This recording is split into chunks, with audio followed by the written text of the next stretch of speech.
Jay, so Ice Cube's Big 3 league is in the news for offering Caitlyn Clark some $5 million as a side job when she starts playing in the WNBA. So I want to ask you, is this a good deal? Because some people have speaking out about it and why he decided to choose her and not anyone else. Shit, I don't know. I mean, I think that I understand primarily, I'm sure, it's probably black players or players that was already in the WNBA, which I think, honestly, I think he should have already been looking in that direction.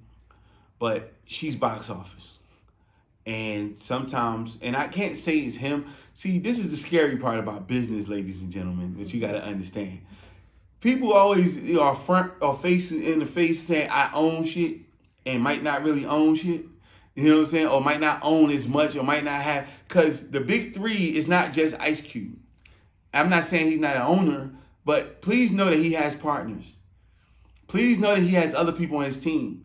And who's to say that he was the main one to make that offer? You know what I'm saying? The Big 3 could have made an offer to her, which again, the Big 3 should have made an offer to other WNBA players. Totally agree with it. He should have been trying to do a women's and men's Big 3, which would probably be a phenomenal business. I think the women will make more money than the men. That's just Jay talking, right? But she's box office. She is the it thing right now. It person, it player right now in the women's space. And so if that's going to get them in the news, I'm sure he didn't want to be in the news like this. But if that's going to get people to come out and watch the Big 3 and invest in the Big 3 and do whatever needs to be done from a business perspective, then I don't think it's a bad idea. But yeah, was it other individuals that proven themselves that probably should have got a shot? Of course. But we don't know. I don't know if it was Cube or it was just a company. But it's real easy to know why they offered it to Caitlyn Clark. The mystery is why he didn't offer it to anybody else. I can't answer that. All I can say is it's very clear why it was an offer to her.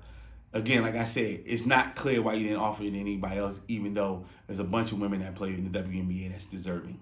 So is this a great opportunity, though? Is this a way for the WNBA for the players to generate additional revenue by getting offers like this? I think it's a great idea because this is the type of stuff that got Brittany Griner locked up because the WNBA players wasn't getting a lot of money. I mean, I think they're getting more than what they were getting over the last few years, but and I think it's going to continue to rise as far as their pay. But for a long time, the WNBA players played in different countries, played in different leagues, did all that after the season so they can, supplement income.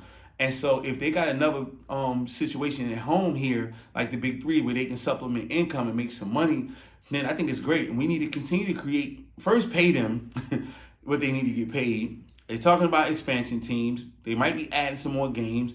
That adds more TV time, more revenue. They're already starting to do some collaborative efforts with the NBA. Bring some of the NBA players into the WNBA All-Star game and all their festivities and vice versa. Just more things, and I'm seeing it happen. I think it's going to keep happening. But I think that we have to just wait and be patient. But yeah, it's a great scenario for them because they've been doing it. This is not something new. The WNBA system's been doing that for years. Going to other places to play, going to China, going to India, going to Russia, and playing ball. But now, with everything that happened with Brittany Griner, I think it opened the eyes of a lot of people and said, hey, we need to create other avenues right here on the home front for our girls to make some money.